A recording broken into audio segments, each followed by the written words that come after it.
Greetings and welcome to another episode of Q Points Podcast. I am DJ Sir Daniel. And my name is J. Ray, sometimes known by my government as Johnny Ray Cornegay III. And Sir Daniel, I have a question because this is your hat. You last week you had on like the hat. This week you have on the hat. Yes. What's up with your hat game is on? In this two winter. Things. Okay, two things. It's cold. It's cold chillin'. Ha! I see what you did there. It's cold chilling down here in the basement, and I'm in between haircuts. Oh, that's literally very practical. It. We're about to have a conversation about a record label that is of a specific time that should but doesn't get talked about a lot. And I think that's like really dope. I'm just ready to lean into just kind of like some nostalgia a little bit and reminiscing about how dope this label was. You're absolutely right. And I'll say it, Cold Chillin Records, a subsidiary of Warner Brothers, Cold Chillin Records is probably one of the most groundbreaking and important hip hop labels to have ever been established. And that's saying a lot because it gave street rappers popular appeal. It gave them mass appeal and it gave them mass distribution. Yeah. So we had what you would consider, your street rappers, your dope boys, the dope girl in the crew, with the heavy gold chains and the door knockers. They got a good look because they were distributed by a major label and were able to get some pop success, which we will talk about later on in this episode. But Cold Chillin Records definitely, in my opinion, is one of the most groundbreaking hip hop labels to have ever been created. And we came upon this topic because the founder of Cold Chillin Records, or the co-founder of Cold Chillin Records, Fly Ty Williams, passed away. Yeah, he passed away. And he was the patriarch of this record label. Started out managing most of the acts that were on this label, including one Roxanne Shanté. Yep. And so we definitely want to give him props and to just talk about a little bit about the history of this label, just like you put it in the intro. Yeah. So I think jumping into this, it's interesting thinking about Cold Chillin, I think in 2025, because it is one of those labels that kind of phased out in the 90s. So it is a label that it's a brand that we didn't hear a lot about, in the kind of by the late 90s. But I think this is funny. The thing I was most surprised by, I thought I knew about Cold Chillin, right? We both did. Right. And it wasn't until researching for this show. So we're about to drop a bomb on all of y'all because I know there are folks listening that don't know this. Marley Marl did not found Cold Chillin. Marley Marl was only is that's a little only, not a strong only. Right. Was the in-house producer for the label. That was his role. He did not found the label, even though my entire childhood, Cold Chillin was Marley Marl's label, but it was actually, of course, Fly Ty and Len Fichtelberg. Which is another funny sidebar. Story. Yeah. Because both J. Ray and I are going into this. Oh, we just knew Cold Chillin was black, black, completely blacky black on record label. And then when we were like, oh, wait a minute. There's the white guy. Just like how we were thinking, Def Jam had Rick Rubin, and Russell Simmons. There's always like a white guy to co-sign, to co-sign for the loan, I guess, for the record label. The only record label possibly that might be completely black owned is Sugar Hill. I mean, Sylvia Robinson and No Limit. And No Limit. And If No you Limit want to, Records. yes. If we go to the future, yes. No To go Limit to the future. Records. But yeah, but of that era, really Sugar Hill was fully black owned. But to this point of like this interesting history, I think, of the label. So we mentioned the mention of Len Fichtelberg is actually important in this. Very. I don't even know how to build. This is like a Lego, I think, is the way we have to talk about this label.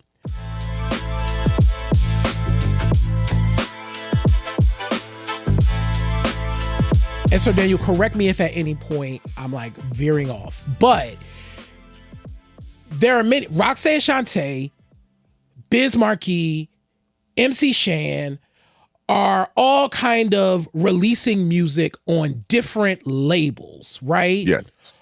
All produced by 12-inch Marley era. Marl, managed by Fly Ty. And they are, so you have Pop Art, which is in Philly. This is going to be an important story in a minute. And Prism Records, which is headed by one Len Fichtelberg. Fichtelberg. Right. I'll keep wanting to say it like that. It's amazing. So these artists are kind of all over the place releasing records. And when it came time for Fly Ty having the vision to be able, like, no, we need a label to our imprint to put these people under, Len Fichtelberg and Fly Ty become business partners. Now, meanwhile, Prism Records had been in existence since the 70s. Len and Fly Ty decided that Prism Records was going to fold into Cold Chillin. That's how close this partnership was. So this label that had already existed, that had already dropped records from some of the members of the Juice Crew, folded into it became the Cold Chillin umbrella, which was led by both Fly Ty and Len. And then under Cold Chillin, you have all of these classic hip hop releases. They end up getting some distribution at Warner, and then they release all of these amazing hip hop records. And we'll talk about some of those artists in a second. But I think that encapsulates how this Lego block worked. No, you're absolutely correct. I think just to give perspective of the time, so it made sense because during that time, a lot of rappers that were on the come up, a lot of rappers weren't concentrating on doing full length albums. You know, it was a thing to drop a 12-inch, especially if you were answering a record, or, you know, you came up with a dance that was going to be the new craze, or you needed something to perform. You know, you built up enough money to go cut a record, and it was a 12-inch. Yes. And so it made sense for most of these labels to only print up 12 inches at the time. And I think what we'll find is that this is where the through line between dance music, disco, and disco and the like, and the connection to hip hop, to rap music, you see that through line because Prism, like you said, was a dance label. And it featured a lot of black dance artists. And so where else would this up and coming music, where else, experimental music at the time, where else would it land? Where else would it have a home? But on an independent label where you could print up your 12 inches and, you know, see what you can do at the time and become tried and true. And then, like you said, after a while, when Len and Ty got together and got the distribution deal through Warner Brothers, it was like, okay, they wanted to approach, and I believe Marley Marl said this, they wanted to have an approach in the hip hop game because by that time, Russell Simmons and the whole Rush and Def Jam crew really had a lock on New York as far as a full label with distribution and a booming roster of artists at the time. From what we understand, though, Russell and the team was like completely gatekeeping at the time. They wanted their artists only to succeed at the time, which, I mean, you make sense. It's a competitive art. It's a competitive industry.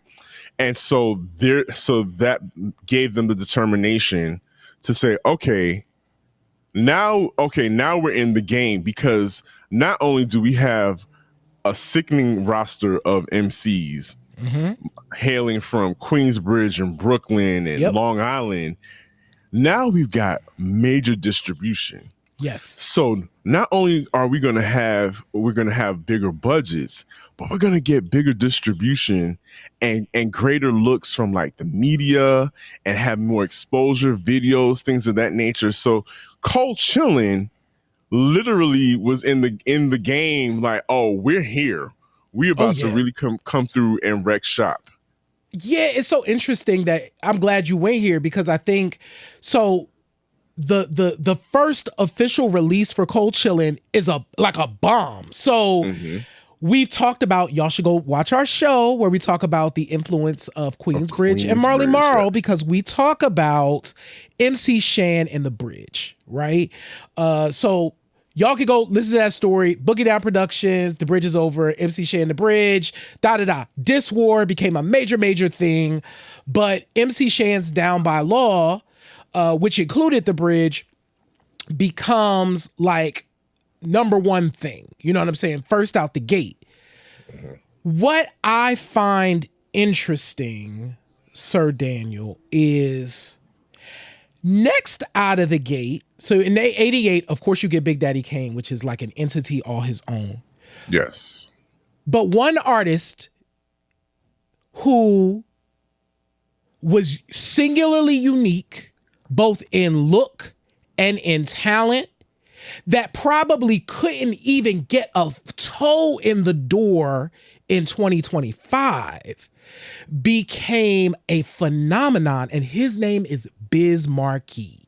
He's Biz Markie. He's Biz Markie, like became a beacon of innovation for just hip hop at the time, being who he was. And I think that's just interesting because there could not be an artist like Biz Markie being taken seriously today. Yeah, Biz really did the groundwork though. Biz, as a Juice Crew member, earned his stripes. Like Biz, his early days were going on tour with Roxanne Shanté and just being her human beatbox. Yep. And this is like the one record they pressed. Well, they pressed up a couple records, but Def Fresh Crew is probably like their debut as a team.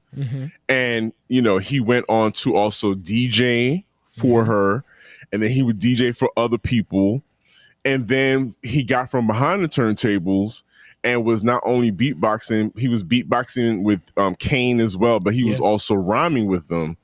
And, you know, the Juice Crew is known for their showmanship. Yes. If you go to YouTube and type in Juice Crew Showtime at the Apollo, the Juice Crew review or something like that, it's a very low quality. You could tell it came, somebody VHS recorded it off the television. It's a low quality, but you can see the whole Juice Crew take over the Apollo and everybody has their moment. Including Biz Markie, who had the fat rope chains, was coming out of the like toilet. These rope chains was huge.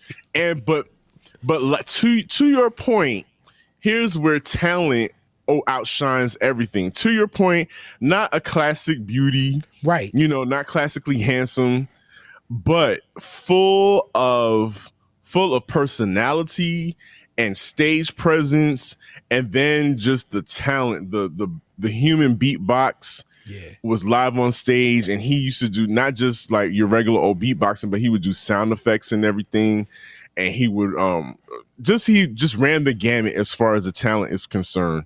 And so, yes, to your point, that led Biz Markie to becoming one of the more notable figures of the Juice Crew, and then absolutely, if I'm not mistaken, absolutely going on to have the biggest crossover record out of the whole Juice Crew roster. Absolutely. Yeah, we'll definitely talk about Just a Friend in a minute.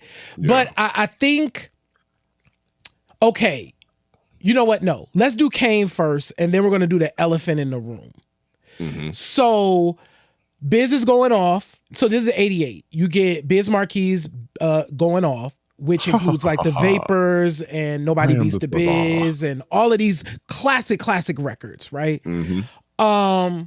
Make the Music with Your Mouth Biz, which we included in the promo for this on Instagram.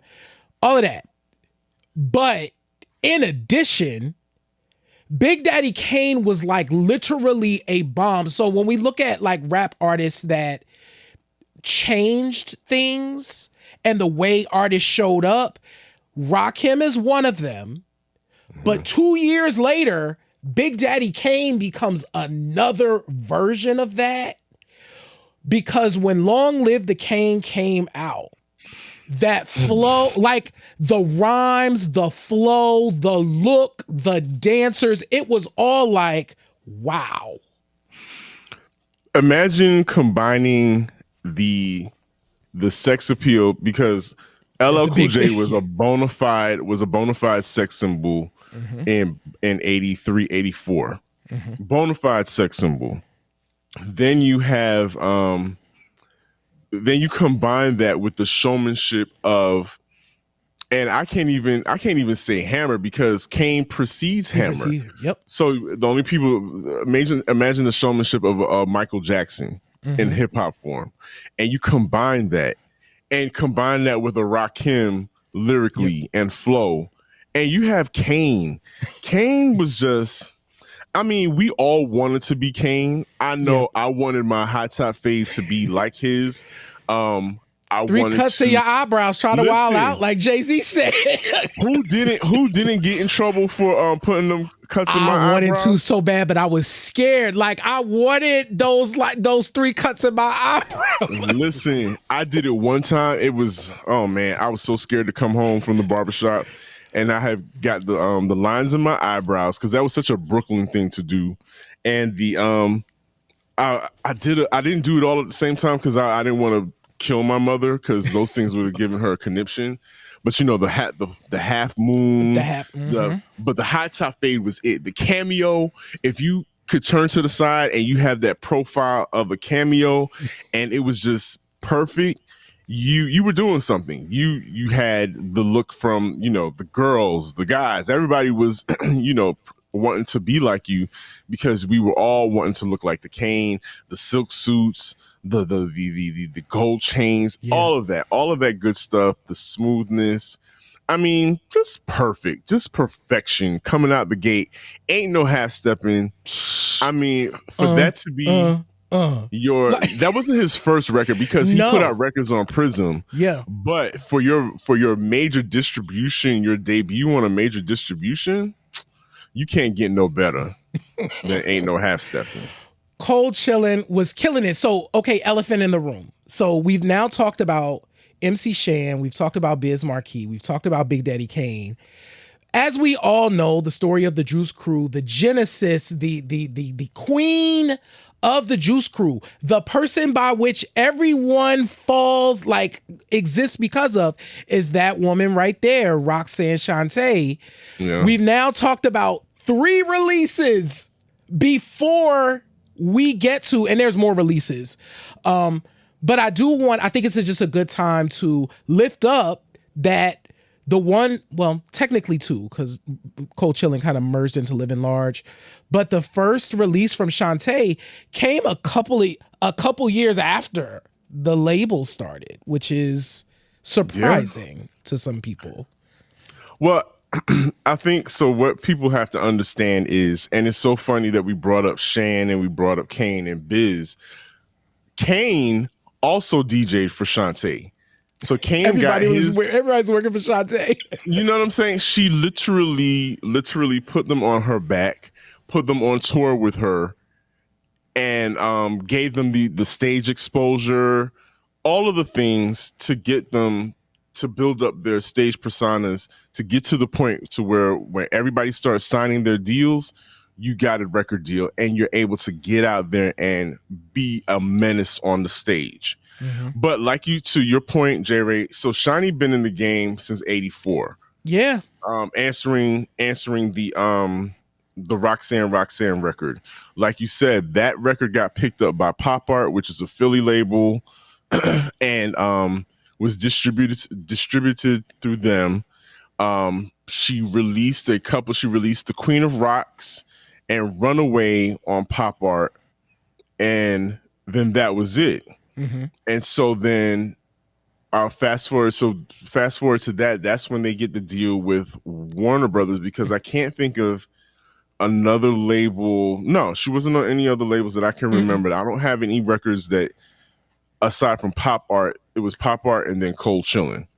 And so when she got to Cold Chillin, though, still no album. Right. Still no album. She released a couple 12 inches, which were her biggest 12 inches to date. She released Gone Girl, which was Have a Nice Day too, I think was right. So Gone Girl was picked up by the Colors soundtrack, which was major. It appeared on that, and just like you said, Have a Nice Day, which was written by Kane, became her biggest 12. Kane was writing for everybody. Same way they had Marley producing for everybody. Kane was writing for everybody. It was just, but that's what you did. That was that in-house, that Motown Records kind of feel. Everything was kept in-house to give it that organic feel. And so yes, so those 12 inches came out in 87 respectively. And still no full-length album from Roxanne Shanté until 1989 when we got Bad Sister. And so, and even prior to that, I take that back. One more 12-inch was released. Your favorite 12-inch was released before the album dropped. Did they do Whack It? They put Whack It out?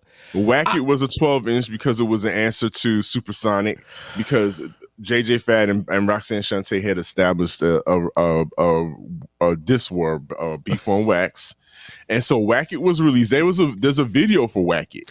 I remember the video, and I remember being so disappointed. So in all fairness, y'all, I hate Whack It. Like, love you, Shani. Don't like Whack It. But I think in her defense, hip hop has evolved at this point. Very much so. We have people, so we've got some other, and then we have other women in the game who have surpassed her in the sense that they put out full-length albums, acclaimed. And those full-length albums are acclaimed and have gone gold and platinum.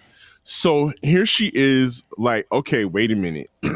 I kind of, started this whole thing and birthed all of you MCs, basically. I gave birth to all of these MCs. And here I am. I need to go ahead and put out an album because y'all are thinking it's sweet. Y'all think that I can't put out an album. But Shanté has famously said that she did not have the discipline to be in the studio. She didn't have the desire to be in the studio.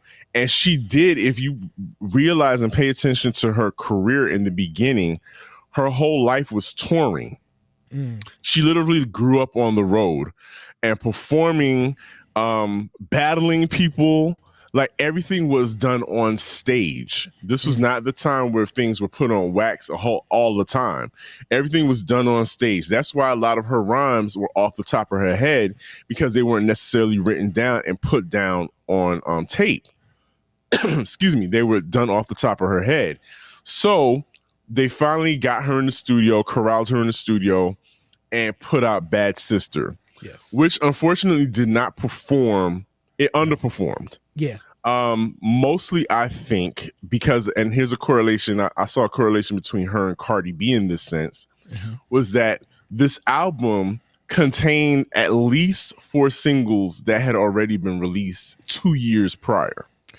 And then they remixed them, trying to make them sound newer. And I don't think that really appealed to people because, it, again, this is a Salt and Pepper world. This is an MC Light world, and here she comes. They're like, oh, isn't that the girl that, that dissed the UTFO back in the day? People are not giving her respect, which is kind of what led up to the Big Mama record. And you need to check out that episode of Q Points. Yes. So you can get put up on, why the Big Mama record came to be and why it was so significant.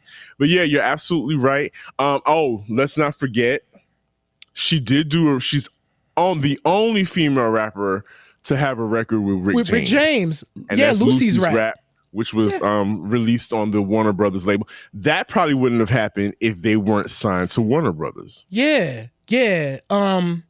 Thanks for that, because I think that's one of the pieces in the Cold Chillin history that if you just glance at it on the surface, it's like, why did this happen? Like, how is this possible? But your explanation makes perfect sense. As we transition into another, I think, important hallmark of Cold Chillin and their releases, I wanted to go back and make sure that we don't miss the fact that Kool G Rap and DJ Polo's Road to the Riches is groundbreaking in, when we talk about the 90s and we talk about like mafioso rap, you know what I'm saying? G-Rap was doing that thing. And I will never forget the album comes out in 89 too. It's one of the 89 releases. And hearing just G-Rap's cadence was so crazy to me. Realizing that it would be lots of pots of gold. And it was just like the way his voice and his cadence and the lisp. The heaviest lisp, but it was so hard to me. But he did not miss a beat. He with the rhymes and the delivery was crazy. Rest in peace to DJ Polo. Oh, there was a road. Look, for those of you who don't know, think about Mike Tyson rapping with a deeper voice. With a deeper voice and like a crazy vocabulary. Yes, absolutely. Think about that. And before we go, I'm sorry. I know we talked about Shante being the lone female member of the Juice Crew. That's not completely correct. We also have, so famously, MC Debbie D. Oh, Debbie D was on Cold Chillin? Of the Us Girls from Beat Street, which featured Queen Lisa Lee and from the Funky Four. Yes, it's I coming. Almost said Pebbly Poo. It's not Pebbly Poo. It's Sha-Rock. So Sha-Rock, Lisa Lee, and MC Debbie D were the Us Girls. MC Debbie D was a founding member of the Juice Crew, and then we also had Glamorous, who did her 12-inch Good to Go, and it's on Prism as well. So Glamorous was in the mix for a minute. So yes, and she's featured on the Apollo special with the whole Juice Crew. Yeah. So shout out to Glamorous and to MC Debbie D. The other female. Oh, and Madam Star, who came along. No, I wanted to highlight, before we talk about Biz Markie and Just a Friend and kind of the phenomenon of that and what came after. I think it's the what came after. Yeah, that's what really came important. after for sure. But I want to lift up probably the earliest version that I can recall of like a dope crew posse cut. The Symphony from Marley Marl's In Control Volume 1, featuring, of course, Master Ace, Big Daddy Kane, Kool G Rap, Craig G. Who am I missing? No, I think that's it. Big Daddy Kane, Craig G, Master Ace, Kool G Rap. That's all that's on that record. Yes. Yeah. Yes. That cut and the video combined was legendary, because all of these MCs have different styles and they all laced that joint. The Symphony is crazy. I don't care who's first or who's last. You got to be funky if you're going to be. Can I say, for that, honestly, I love the beat that was at the beginning of the video. Yes. Boom, boom, boom, boom. I thought that beat was crazy, and how they all entered. Yes. The cowboy motif, yep. Absolutely. And that beat, sidebar, that beat was used by Nas and Foxy Brown in one of the Firm records or something like that back in further along in the future. But anyway, you're absolutely right. that is the posse cut to kill all posse cuts. That was a moment in time that has never been able to be replicated.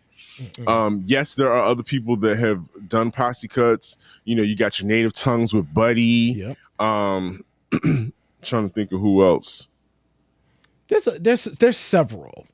But there's several posse cuts. But I say that to say there was just something still bare bones about the beat. But I think what carries that record is everybody's delivery.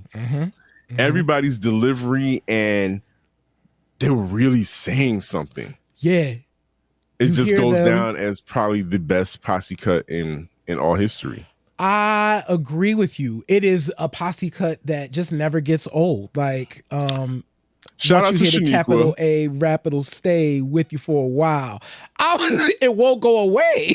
It won't go away. But shout out to Shaniqua on IG reminding me about the Juice Crew All Stars record, which is absolutely correct. Juice Crew All Stars. Oh my goodness, was their first posse cut, and you know what? That featured Kane, Shante, Tragedy, who's a child, Tragedy. Right? who sounds like a baby on that record. But yeah, that Shan, but that was one of their early posse cuts. But I'm sorry, the Symphony, that really took the cake. Yeah. That really took the cake. Classic joint. So we've established that Cold Chillin was groundbreaking, right? Like the records, these weren't just records, these weren't just throwaway albums. Like the stuff that was coming out was like quality. It had the distribution because of the Warner Brothers piece. And this not culminates because there's releases after. But by 1991, Biz is doing the Diabolical album, because Biz by that point is known for being like the court jester of hip hop, right? They called him the Clown Prince of hip hop. That was his name. Yes, the Clown Prince of hip hop. Yes, and we get a classic song called "Just a Friend," which MTV could not stop playing. And it became a crossover pop success. In 91, for like hip hop crossovers was just like a big year. But one of those was Biz Markie and Just a Friend. That song was everywhere. Think about it. We talking about 91. That was Hammer's era. Yeah. So for Biz Markie, who, like we said in the beginning, looks like Biz Markie, doesn't really necessarily dance. He does the bit. He does have a dance named after him. There's not a lot of rappers that have a dance named after him. The Biz Markie was a classic hip hop move. But for him to come along and like battle somebody like an MC Hammers, the Hammers and the Tone Lokes and the Vanilla Ices for spots on the charts is major. And to your point, MTV, I'll never forget, I knew that record was huge when he showed up on Club MTV's on the Spring Break edition. You talking about all those white girls down there in Daytona with the frozen hair and the neon bathing suits, just dancing along to "You Got What I Need," and to this day, I know that that's a crossover hit because J-Ray, you could play that at a wedding full of white people, and they will go off. That is their jam. They love that song. And it's a sing-along song. It's a sing-along song, yes. Biz Markie is a bona fide crossover pop sensation at this point. So that's a true thing. But what happens when you're a bona fide pop sensation and now hip-hop has gone from novelty to... people are paying attention now because there's more money being made. There's more money being made, and people are like, "Oh, there's a lot of money," and da da da da do. So Biz Markie drops a record in 1992, which you couldn't find then for a very specific reason. So, in fact, I want to pull this because I forgot the song. So Biz Markie in 92 was going to drop his what was it? Was it it was 91 was I Need a Haircut. Okay. 91 was going to drop this record. So Then wait a minute, was Just a Friend 90? Doesn't matter. Y'all could correct all of those pieces. But anyway, I Need a Haircut. So what happened was, back in the olden days, y'all, rappers, hip hop was really innovative because producers, which a lot of times were DJs, but producers were either interpolating or doing a whole lot of chops, right? So much chopping that you would just be amazed about, like, oh, that song is that song? Like, oh, that's amazing, right?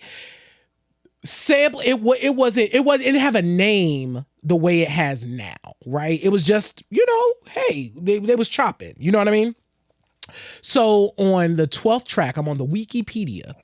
On the 12th track, Alone Again, Gilbert O'Sullivan sued Biz Markie, because Biz Markie produced this record, because that song sampled Alone Again naturally. Now, the fallout of this was huge, because what we do now with samples is all samples have to be cleared. Like, you got to go through a process. You got to do the whole thing. That is literally because of the outcome of this lawsuit. So this record, I Need a Haircut, never even got off the ground because it got yanked because of this huge lawsuit off of this song Alone Again, which basically sparked what we do now as it comes to sampling in terms of sample clearances. Because remember, Lou Reed got really vocal about a Tribe Called Quest sampling Walk on the Wild Side. Mm-hmm. And so I'm pretty certain that was a dog whistle to other artists to start listening and paying attention to these records now. Whereas they never, hip hop was just a fad to them. They weren't really paying it any attention. Then next thing you know, all these guys are making a lot of money. Yeah. They're making millions of dollars. And so the lawyers are getting called and they're like, well, if they're making this off of this record, then that means I need to get a percentage because I wrote that song. Yeah. And so it becomes, like you said, a liability to the labels. Then you have a sample clearance, the creation of the sample clearance department. Yes, and so much so that Biz's next album was called All Samples Cleared. All of them, which is hilarious, got cleared. But all that to say is this label, Cold Chillin, led by Fly Ty, and with the in-house producer of one Marley Marl, one of the most important producers in all of hip-hop history, really did move a sound forward and give us amazing, legendary artists, and this label deserves its shine. So we wanted to lift up Fly Ty's work and be like, you did good, bruh. Yes, you were very instrumental in creating and introducing the world to hip hop pioneers and icons. I mean, yes. Legend and icon doesn't even go far enough to describe these people, because they literally birthed the whole nation of MCs. Yeah. And so, so we raise your name, Fly Ty Williams, Tyrone Williams. We would raise your name. And Mr. Fichtelberg, we thank you as well. We thank you for bankrolling. I don't know what y'all, what kind of. I don't know what y'all is. It was the 70s and 80s. Yeah. So, but we thank you.